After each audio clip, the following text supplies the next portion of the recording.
আচ্ছা, মায়েদের যে ফরমাইশ ছিল, আমি নবীজির পাগল, আমি মদিনার পাগল, মদিনার ধুলাবালি মোর নয়নের কাজল। যদি হুজাইফা বন্ধু সব যদি সম্ভব না হয়, ফরমাইশগুলো দু লাইন করে ছুঁয়ে যাওয়া। আমি নবীজির পাগল, এটা হ্যাঁ অবশ্যই, এক্ষুনি। আমি নবীজির পাগল, আমি মদিনার পাগল, আমি নবীজির পাগল, আমি মদিনার পাগল। মদিনার ধুলবালি মোর, মদিনার ধুলবালি মোর, মদিনার ধুলবালি মোর নয়নের কাজল। আমি মদিনার পাগল, আমি মদিনার পাগল, আমি মদিনার পাগল, আমি নবীজির পাগল। মদিনার ধুলবালি মোর, মদিনার ধুলবালি মোর, মদিনার ধুলবালি মোর নয়নের কাজল। আমি মদিনার পাগল, আমি নবীজির পাগল, আমি মদিনার পাগল, আমি নবীজির পাগল। একটু একটু করেই শোনায়। আপন কেউ নয় রে,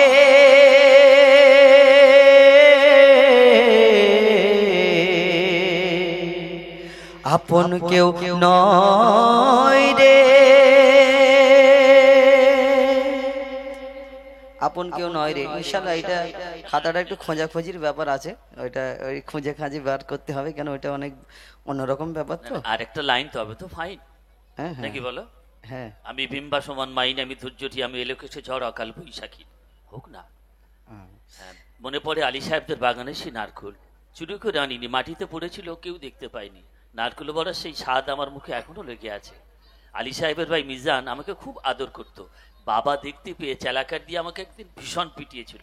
আচ্ছা তুমি বলো মা, কেউ যদি আমি আদর করে আমি কি না বলতে পারি? তারপর থেকে আমি আলী সাহেবদের বাগানে আর কোনোদিন যাইনি। আমি এখন আর কোনো বাগানে যাই না।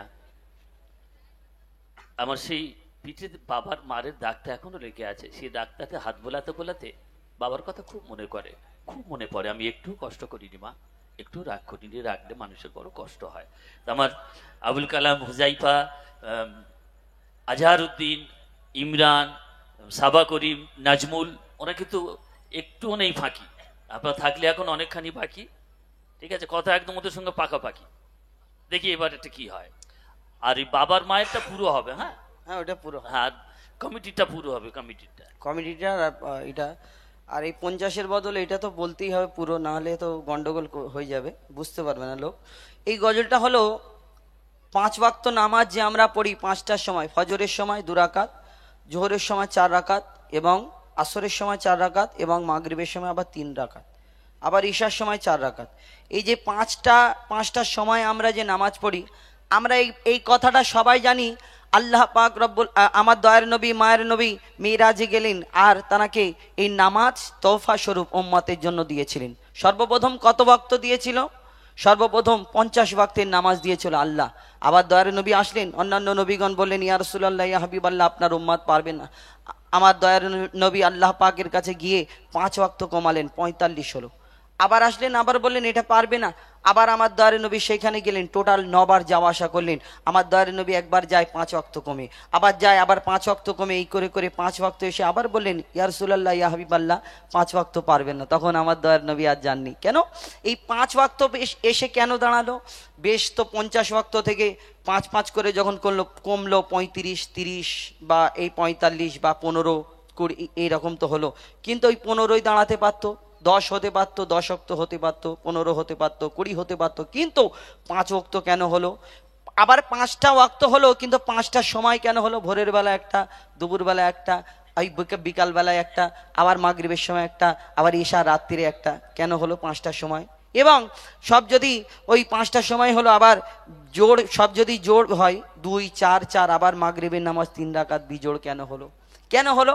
এই 5 ওয়াক্ত নামাজ এলো কোথা থেকে? এর পেছনে প্রত্যেক জিনিসের একটা রাজ আছে, প্রত্যেক জিনিস। তো এই যে 5 ওয়াক্ত নামাজ আমরা 5টার সময় পড়ি, 5 ওয়াক্ত কেন হলো, 5টার সময় কেন হলো, কি ঘটনা হয়েছিল, কি ঘটনা? এই যে আমরা আল্লাহ আমাদের এই যে 5 ওয়াক্ত নামাজ যে আমার দয়ার নবী মায়ের নবী যে নামাজ নিয়ে আসলো, আল্লাহ বলে দিয়েছিল এইরকম ভাবে নামাজ পড়বেন না। এই দুনিয়াতে আমার দয়ার আমরা আসার আগে আমাদের উম্মাতের জন্য এই যে 5 ওয়াক্ত নামাজ এসেছে, এর আগেও নামাজ পড়া হয়েছে।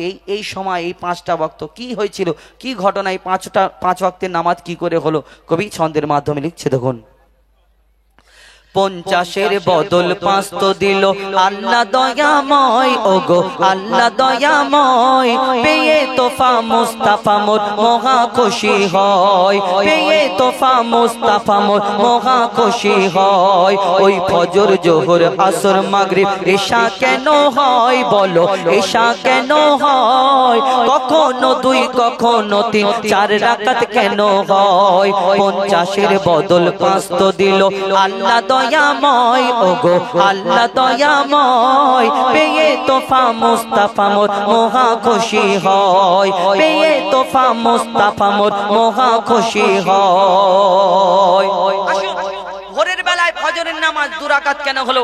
আদম আলাইহিস সালাম মা হাওয়া আল্লাহ তাআলাদের দুনিয়াতে পাঠালেন। পিতা আদম 300 বছর ক্ষমা চাওয়ার পরে যখন ক্ষমা করলেন, তারপরে আল্লাহর দরবারে শুকরিয়া জানায়। মিলন হওয়ার পরে আরাফাতের ময়দানে, আল্লাহ তুমি শুকরিয়া, তোমার দরবারে হাজারো কোটি শুকরিয়া, তুমি আমাকে ক্ষমা করে দিয়েছো।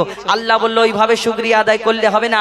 আল্লাহ তাআলা সেই দিন আদম নবীকে 4 রাকাত নামাজ পড়ার হুকুম দিলেন। 4 রাকাত নামাজ পড়ার, আমি আল্লাহ আমার নামে 4 রাকাত এবং 2 রাকাত তোমার বাপ মান আমার নামে। আল্লাহ বলল আল্লাহ আমি আল্লাহ আমার নামে 2 রাকাত এবং তোমার বাপ মার নামে 2 রাকাত। কিন্তু আল্লাহ যদি 4 রাকাত নামাজ পড়ার হুকুম দিলেন, কিন্তু সেদিন আদম নবী 2 রাকাত নামাজ পড়েছিলেন ওই ভোরের বেলায়। কেন? কবি ছন্দের মাধ্যমে লিখছে। দেখুন, গন্ধম খাওয়া আদম হাওয়া শুকরিয়া জানায়, গন্ধম খাওয়া আদম হাওয়া শুকরিয়া জানায়।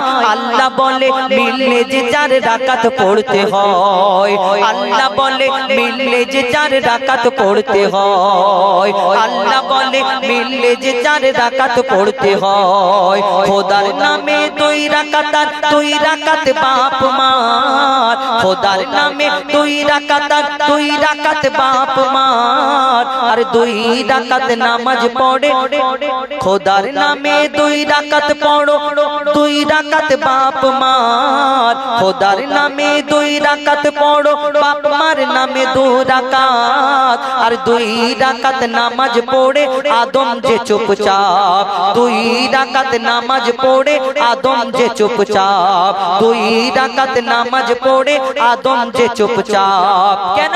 বাপ মা তাহার ছিল না তাই পড়ে 2 রাকাত, বাপ মা তাহার ছিল না তাই পড়ে 2 রাকাত। ফজরের এই ঘটনা তাই ফজরের 2 রাকাত, ফজরের এই ঘটনা তাই ফজরের 2 রাকাত। হলো মিরাজ এলো নামাজ, এ মহা পুরস্কার ও ভাই মহা পুরস্কার। আর নামাজ বিনা জীবন বৃথা, নামাজ নেকির হার। 50-এর বদল 5 তো দিল। ভোরের বেলায় আদম আলাইহিস সালাম 2 রাকাত নামাজ আদায় করেছিলেন। এই 2 রাকাত নামাজ আমরা ফজরের সময় ফরজ পড়ি, কিন্তু দুপুর বেলায় এই দুপুর বেলায় জোহরের নামাজ 4 রাকাত কেন হলো? কি ঘটনা? আর যারা এই দুনিয়াতে 4 রাকাত জোহরের নামাজ আদায় করে, তার জন্য আল্লাহ কোরআন শরীফের মধ্যে কি ঘোষণা করেছেন, কবি ছন্দের মাধ্যমে লিখছে। দেখুন, নমরুদের আগুন হতে যখন ইব্রাহিম মুক্তি পায়, নমরুদের আগুন হতে যখন ইব্রাহিম মুক্তি পায়, আগুনে ফুল ফুটতে দেখে মাথা ঝুঁকে যায়, নমরুদের মাথা ঝুঁকে যায়। বলে আল্লাহ খলিলুল্লাহ শুকর পড়তে হয়, বলে আল্লাহ খলিলুল্লাহ শুকর পড়তে হয়। আর 2 রাকাত আমার তরে 2 বাপ মার হিসায়, 2 রাকাত আমার তরে 2 বাপ মার হিসায়। দুপুর বেলা খলিলুল্লাহ নামাজ পড়ে নেয়, দুপুর বেলা খলিলুল্লাহ নামাজ পড়ে নেয়। তার নাম যে জোহর পেল কদর কোরআনের পারায়, তার নাম যে জোহর পেল কদর তোর কোরআনের পারায় এই জোহর নামাজ আদায়কারী সে মোর প্রিয় হয় ওগো সে মোর প্রিয় হয় তার গায়ের পশম খোদার কসম দোজখ না জ্বালায় 50-এর বদল 5 তো দিল আল্লাহ দয়াময় ওগো আল্লাহ দয়াময় পেয়ে তোফা মুস্তাফা মোর মহা খুশি হয় পেয়ে তোফা মুস্তাফা মোর মহা খুশি হয়। একটু ইকোটা কমিয়ে দিন, ইকোটা, হ্যাঁ ইকোটা একটু কমিয়ে দিন। আমাদের এমনি পেলেন একটু মানুষ যেন বুঝতে পারে আমাদের গজলগুলো কেন ঘটনামূলক গজল, তো আপনি আপনার কাজ করছেন কিন্তু আমাদের একটু নিয়মটা আলাদা। আপনারা হয়তো অন্যান্য শিল্পীদের সঙ্গে কাজ করেছেন, একটু ইকো লাগে, রিপিট লাগে, আমার একটু প্লেন টাইপের হলে ভালো, হালকা ইকো হলে চলবে। তো দুপুর বেলায় জোহরের নামাজ আদায় করেছিলেন ইব্রাহিম আলাইহিস সালাম এবং কোরআন শরীফে আল্লাহ পাক রব্বুল আলামিন যারা জোহর নামাজ আদায়কারী তাদের জন্য কি ঘোষণা করলেন। এবার আসুন বিকাল বেলায় 4 রাকাত নামাজ, আসরের নামাজ 4 রাকাত কেন হলো, কি ঘটনা এবং কবি ছন্দের মাধ্যমে লিখছে দেখুন। 40 দিন মাছের পেটে ছিল ইউনুস নবী আর মুক্তি দিয়ে বলে খোদা নামাজ পড়ে নেবে, ইউনুস নামাজ পড়ে নেবে, ইউনুস নামাজ পড়ে নেবে। আল্লাহর নামে 2 রাকাত পড়ো, 2 রাকাত বাপ মার, আল্লাহর নামে 2 রাকাত পড়ো, 2 রাকাত বাপ মার, আর 4 রাকাত নামাজ পড়ে ইউনুস শুকরিয়ার, 4 রাকাত নামাজ পড়ে ইউনুস শুকরিয়ার। এই নামাজ যখন পড়ে তখন বিকাল বেলা, এই নামাজ যখন পড়ে তখন বিকাল বেলা, আধার আলো আকাশেতে করছিল যে খেলা, তখন আধার আলো আকাশেতে করছিল যে খেলা। ও কি মারে নেকি তোমার এই আসরের বেলা রে ভাই, এই আসরের বেলা, আর তওবা করো নামাজ পড়ো জপো তাসবিহ মালা। 50-এর বদল 5 তো দিল, 50-এর বদল 5 তো দিল। মাগরিবের নামাজ 3 রাকাত কেন হলো, বিজোড় হলো কেন? কোরআন শরীফের মধ্যে যেমন তাফসীর কারীদের মধ্যে মতভেদ রয়েছে কিছু, আমার অনেক গজল, আমার একটি গজল শুনেছেন যে আসহাবে কাহাবের ঘটনা, সেইরূপ এই হাদিসের মধ্যে অনেক মতভেদ রয়েছে। কোন কিতাবের মধ্যে এসেছে কোন একজন নবী নামাজ পড়তে পড়তে শরীর খারাপ অবস্থায় তিনি বসে পড়লেন 3 রাকাত, কিন্তু আমার কবি ছন্দের মাধ্যমে লিখছেন ঈসা আলাইহিস সালাম তিনিও কোন কিতাব থেকে সংগ্রহ করে লিখেছেন কি এই দুনিয়াতে, কবি ছন্দের মাধ্যমে লিখছে দেখুন। ইহুদিরা ঈসাকে যে খোদার ছেলে কয়, এ গীবত শুনে বলে ঈসা সত্যি কথা নয়, খোদা সত্যি কথা নয়। ঈসা আলাইহিস সালাম অন্যান্য নবীদের মতো এসে প্রচার করে পড়ো লা ইলাহা ইল্লাল্লাহ ঈসা রুহুল্লাহ, আর ঈসা নবী যখন দ্বীন প্রচার করে, তানার ধর্ম যখন প্রচার করে, ওই ইহুদিরা আমার ঈসা নবীকে কিছু মানুষ কটাক্ষ করত, কষ্ট দিত, রাগাতো, কি যে তোমার আগে এই দুনিয়াতে যত মানুষ এসেছে, যে অনেক নবীরা এসেছে তানারা দ্বীন প্রচার করেছে, কিন্তু তুমি একটু আলাদা ঈসা, কি যে শোনো প্রত্যেক মানুষ আমাদের ঈশ্বর ভগবান দেব দেবী গড সবকিছু আলাদা, আমাদের সব ঈশ্বরদের দেখা যায় মূর্তি আছে পাথরের, এবং আমরা যাকে দেখি তাকে বিশ্বাস করি, কিন্তু তুমি বলছো লা ইলাহা ইল্লাল্লাহ ঈসা রুহুল্লাহ, তোমার আল্লাহকে দেখা যায় না, আর আমাদের থেকে তুমি একটু আলাদা কেন? আমাদের দুনিয়ায় সবাইয়ের বাপ আছে কিন্তু তোমার আব্বা নেই। ঈসা নবীকে বিনা বাপেতে এই ধরনের বুকে আল্লাহ পাঠালেন, মা মারিয়ামের গর্ভ হতে, আল্লাহ সব পারে তার প্রমাণ এবং তার ঘটনা আপনারা শুনেছেন। কিন্তু ঈসাকে যখন কটাক্ষ করে রাগায় যে তুমি যে এক আল্লাহর প্রচার করো, আল্লাহটা কি তোমার, ওই যখন জিজ্ঞেস করে এই কথা বলে তখন কষ্ট দেয়, ঈসা নবী জঙ্গলের দিকে চলে যায়। আর কি ঘটনা হয় এবং 3 রাকাত নামাজ কেন হয়, কবি ছন্দের মাধ্যমে লিখছে দেখুন।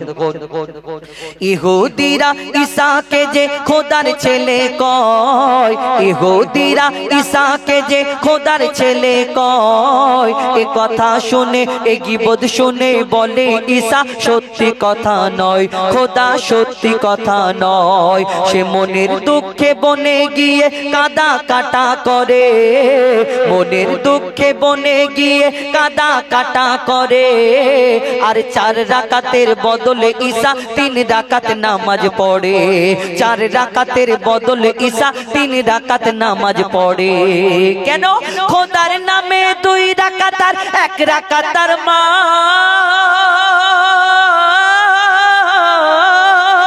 খোদার নামে 2 রাকাত আর 1 রাকাতার মার। আর বাপ ছিল না 3 হলো তাই হলো না যে 4, তার বাপ ছিল না 3 হলো তাই হলো না যে 4। এই নামাজ যখন পড়ে তখন যে মাগরিব ভাই, তখন যে মাগরিব। শোন রে এতিম বাপের স্নেহ দেবে এ মাগরিব, শোন রে এতিম বাপের স্নেহ দেবে এ মাগরিব। 50-এর বদল 5 তো দিল। ঈশান নামাজ রাত্রে কেন হলো এবং 4 রাকাত কেন হলো? কি ঘটনা কবি ছন্দের মাধ্যমে লিখছে দেখুন। খোদা দ্রোহী ফেরাউন দিচ্ছিল বড় জ্বালা, আর আল্লাহ বলে মুসা নবী দেশ ছেড়ে তুই পালা। আল্লাহ মুসা নবী যখন ওই ফেরাউনের সঙ্গ পঙ্গরা জ্বালা যন্ত্রণা দিচ্ছে, মুসা নবী আস্তে আস্তে যাচ্ছে আল্লাহর হুকুমে, সামনে নীল দরিয়া। আল্লাহ এবার কি করব? আল্লাহ এবার কি করব? আল্লাহর তরফ থেকে খবর আসে, হে মুসা তোমার আশা বাড়িটা তুমি নীল দরিয়ায় রাখো, বাকি আল্লাহর কাজ আল্লাহ করবে, আর তোমার কাজ তুমি করতে যাও। তারপর কি হয় কবি ছন্দের মাধ্যমে লিখছে দেখুন। মুসা নীল দরিয়ায় আশা মারে, দরিয়া হলো ফাঁক, আর ওই পারেতে উঠলো মুসা ডোবে ফেরাউনের ঝাঁক, ওই পারেতে উঠলো মুসা ডোবে ফেরাউনের ঝাঁক। পারে যখন উঠলো মুসা তখন ছিল ঈশা, পারে যখন উঠলো মুসা তখন ছিল ঈশা। আর আশা তুলে মুসা পড়ে 4 রাকাতের ঈশা, সেদিন আশা তুলে মুসা পড়ে 4 রাকাতের ঈশা।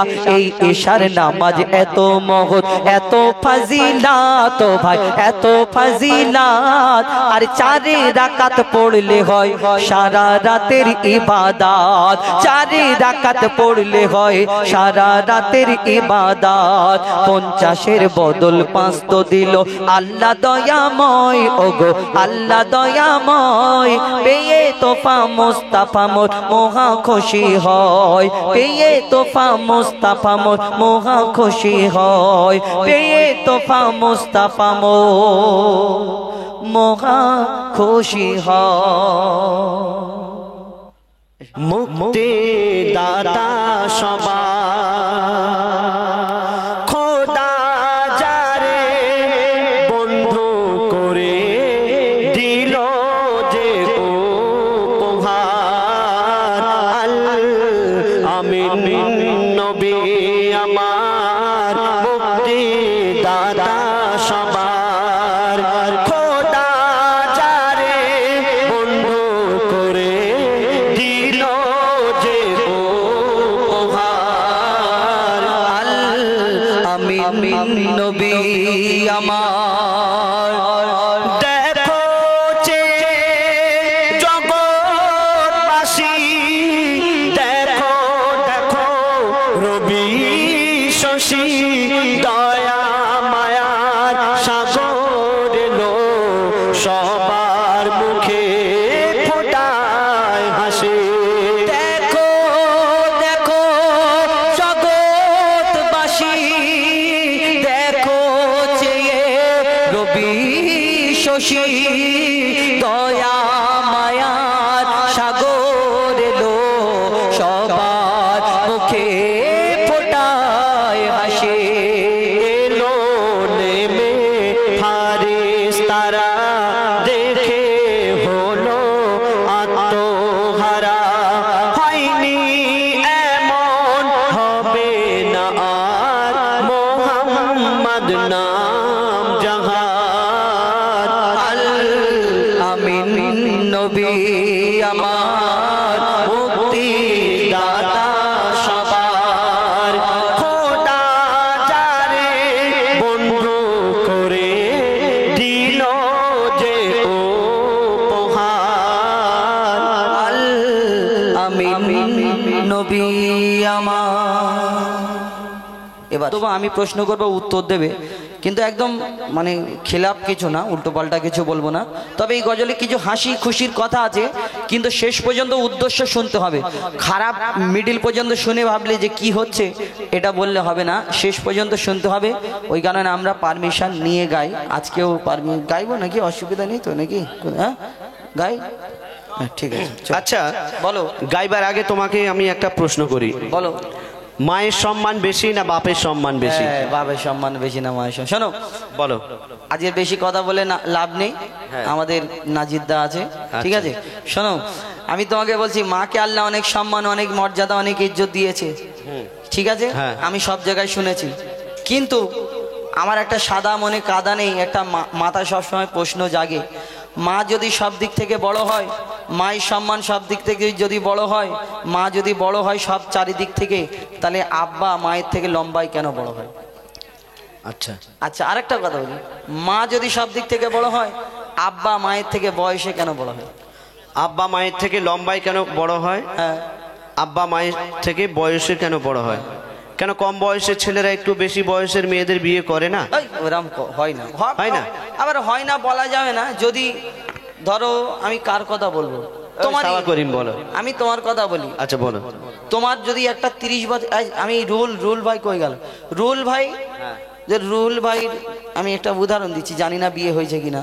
তো রুহুল ভাইয়ের সঙ্গে যদি কার কোনো মেয়ে দেখে, রুহুল ভাই 30 বছরের ছেলে, আর যদি 35 বছরের মেয়ে ওনার আব্বা একটা দেখে, এলাকার লোকজন এসে কি বলে, কি গো চাচা, তোমার রুহুলের জন্য ছেলের থেকে মেয়ে বড় কেন? মাল কি মোটা পেয়েছে নাকি? আমি একটা কথা বলবো, মেয়ের থেকে ছেলে বড়, ওরকম হয় না? ওই কোনো ইন্টু পিন্টু ব্যাপার থাকলে তখন আব্বা বলবে দিয়ে দে করে লে পালাবে। আমি একটা কথা বলি, তুমি সুরে বল, আমি তোমার। আচ্ছা ঠিক আছে, শোনো। চলো। হাদিস ও কোরআন একটু ইকো কমান, একটু কমিয়ে রাখে, অসুবিধা। হাদিস ও কোরআন দেবে তারি প্রমাণ, হাদিস ও কোরআন দেবে তারি প্রমাণ। মায়ের সেবা আগে পিতার সেবা পরে, এমন কথা বলেন শেষ পয়গম্বরে। হাদিস ও কোরআন, হাদিস কোরআন প্রমাণ দিচ্ছে মায়ের সেবা আগে করো, পিতার সেবা পরে। বলো তো, আল্লাহ কাকে আগে সৃষ্টি করেছে, আব্বাকে না মাকে?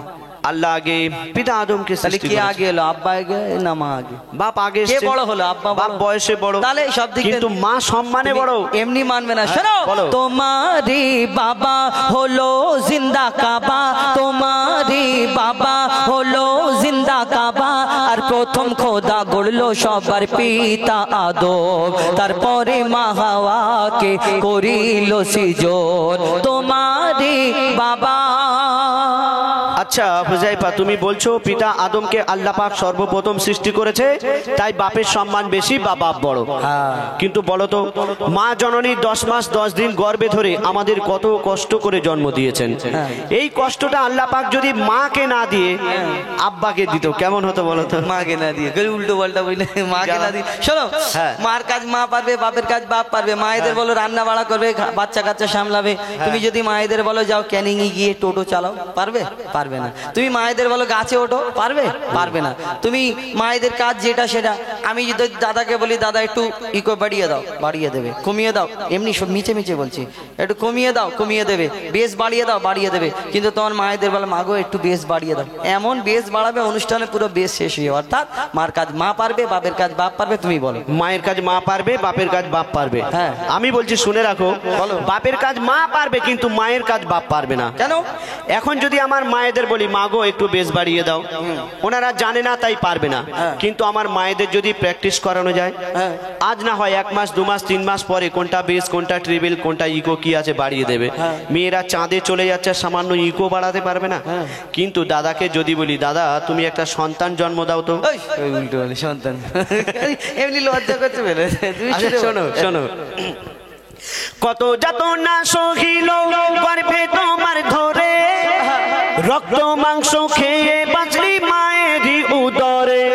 স্নেহময় মাঝে আমার মমতারি চাদর, কত আঘাত সয়েছে মা করেছে তোর আদর। মায়ের সেবা না করিলে দোয়া হবে না কবুল, মায়ের সেবা না করিলে দোয়া হবে না না কবুল, মাকে ভালোবাসলে খুশি হবে আল্লাহ রাসূল। হো জাইফা তুমি বলো আর জ্ঞানের আঁখি খোলো, হো জাইফা তুমি বলো আর জ্ঞানের আঁখি খোলো। আমি আবুল কালাম মায়ের গোলাম, মা আমার জান্নাতের সমান।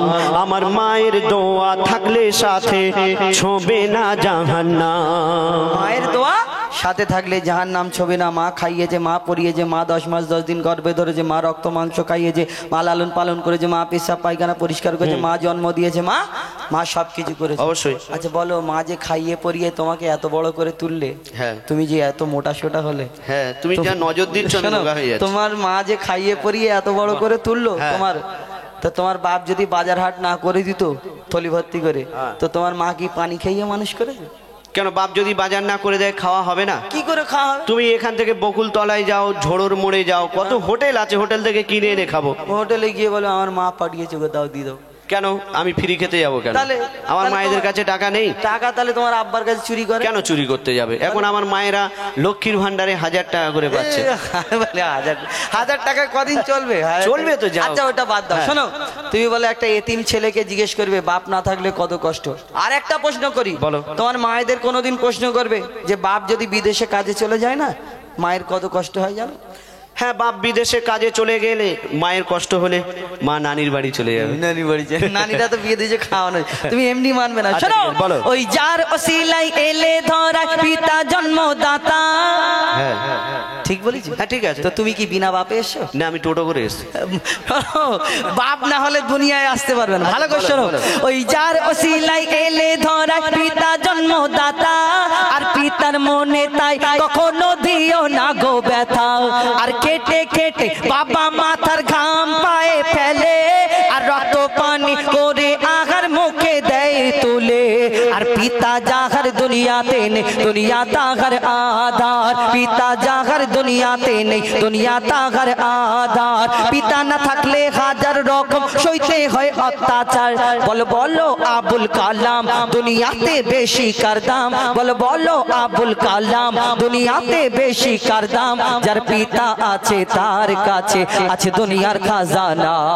আর পিতা না থাকলে তোমার মায়েদের জীবন সুখে থাকবে না। তোমারই বাবা।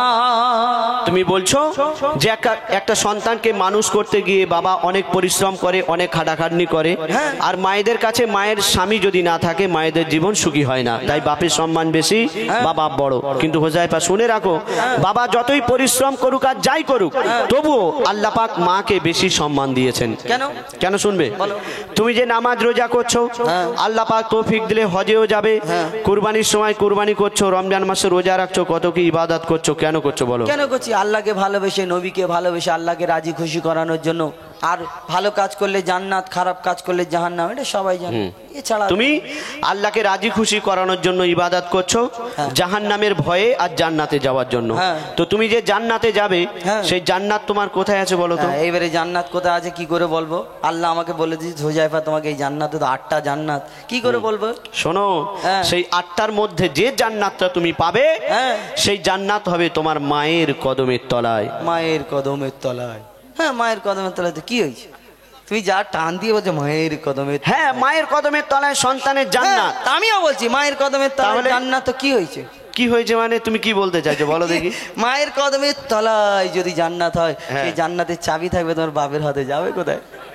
আমিও প্রমাণ দেবো, আমিও একদম জান্নাতের চাবি বাপের হাতে। হ্যাঁ, বাপের। ঠিক আছে, আমি ওর উত্তর নেক্সট টাইমে দিচ্ছি। নেক্সট টাইম তোমার জীবনে নেক্সট টাইম শেষ। আচ্ছা ঠিক আছে, শোনো। মায়ের কদম তলে আছে সন্তানেরই জান্নাত। ওগো মায়ের কদম তলে আছে সন্তানেরই জান্নাত। দিনে রাতে সেই মায়ের করে যাও খিদমত। যদি কেটে গায়ের ছাল মায়ের পায়ের জুতা বানানো হয়, এক ফোঁটাও দুধের দেনা শোধা যাবে না। না দুনিয়ায়। মা যদি বদদোয়া করে জীবন তোমার বরবাদ, মা যদি বদদোয়া করে জীবন তোমার বরবাদ। মায়ের মনে আঘাত দিলে আরশ লাগে আঘাত। তুমি মায়ের কদর করো আর সবর মনে ধরো, তুমি মায়ের কদর করো আর সবর মনে ধরো। মায়ের দোয়ায় নবী খুশি হয়, খুশি রাব্বানা। তুমি মায়ের মনে কষ্ট দিলে জান্নাত পাবে না।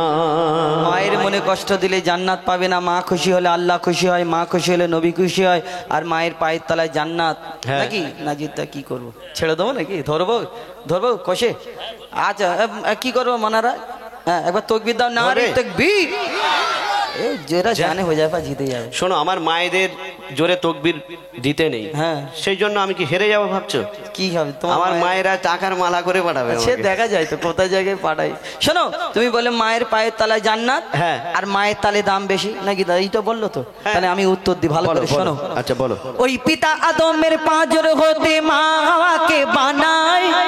মায়ের পায়ের তলায় জান্নাত। শোনো, বলো। ওই পিতা আদমের পাঁজর হতে মা হাওয়াকে বানায়। সেই হাওয়ার জান্নাত রাখিল আল্লাহ আদমের পাগের তলায়। আরে ও কালাম ভাই, ওগো ও কালাম ভাই, পিতাকে তুমি করো না অবহেলা।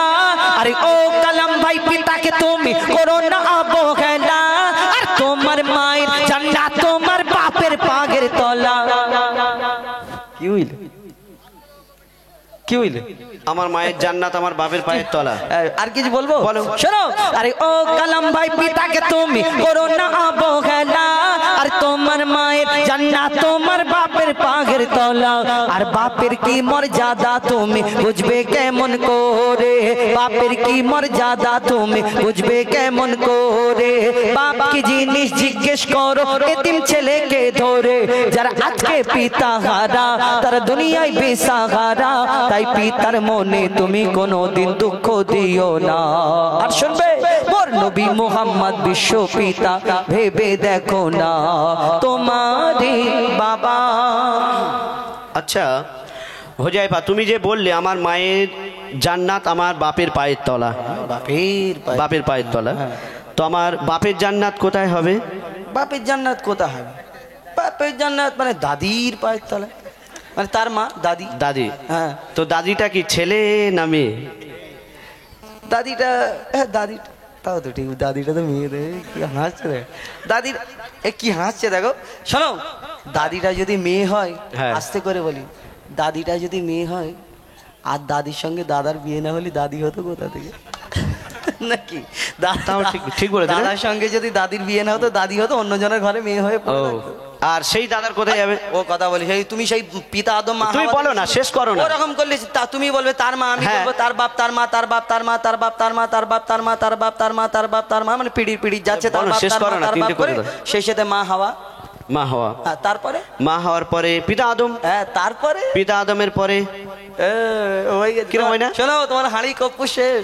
কপুর বের করবো? হ্যাঁ থাক, 12টা বেজে গেছে, রান্না ঠান্ডা হয়ে যাচ্ছে। শোনো, ও হোজাইফা, আমার মনে হয় এই ঝগড়ার শেষ হবে না।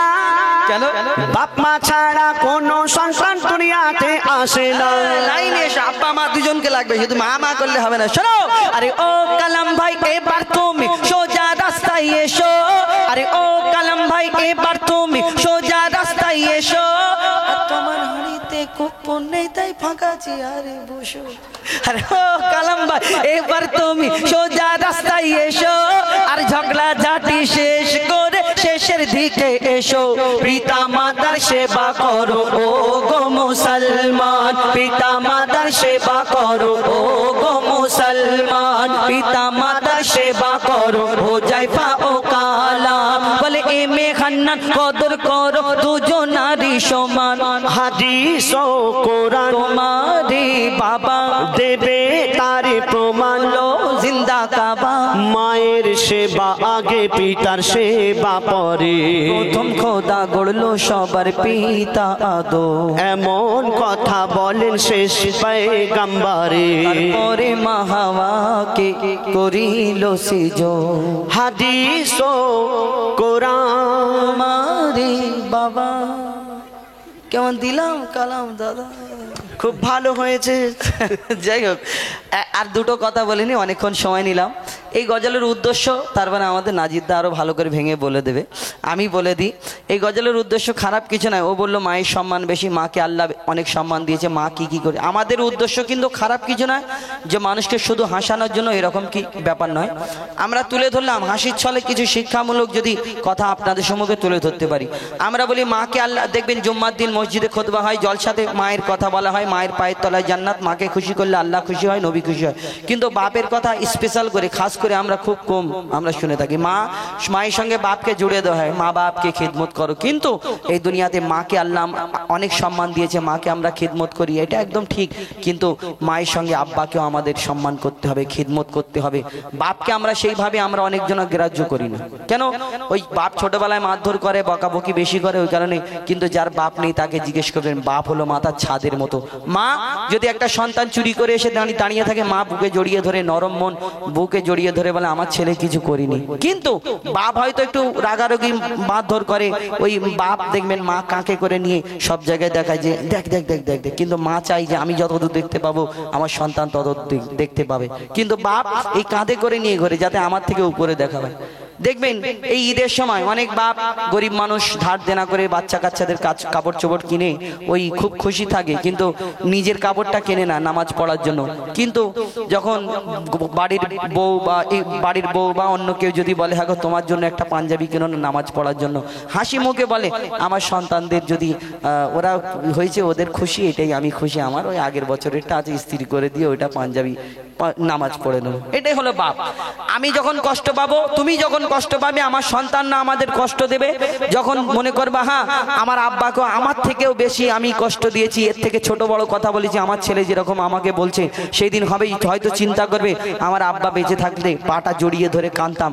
ওই চিন্তাটা করার আগে, চিন্তা ভাবনা এই দুনিয়াতে যতদিন বাপ বেঁচে আছে ওই চিন্তাটা আগে করতে হবে। আমরা বাপকে কোনোদিন কষ্ট দেব না, দুনিয়াটা শান্তির দুনিয়া হবে এই দুনিয়াতে। যাই হোক, আমি না অনেক কথা বললাম, যদি কিছু ভুল ত্রুটি বলি ছোট ভাই বোনদের হিসেবে ক্ষমা করবেন। না হুজাইফা, এরপরে কি হবে জেনেছো তুমি?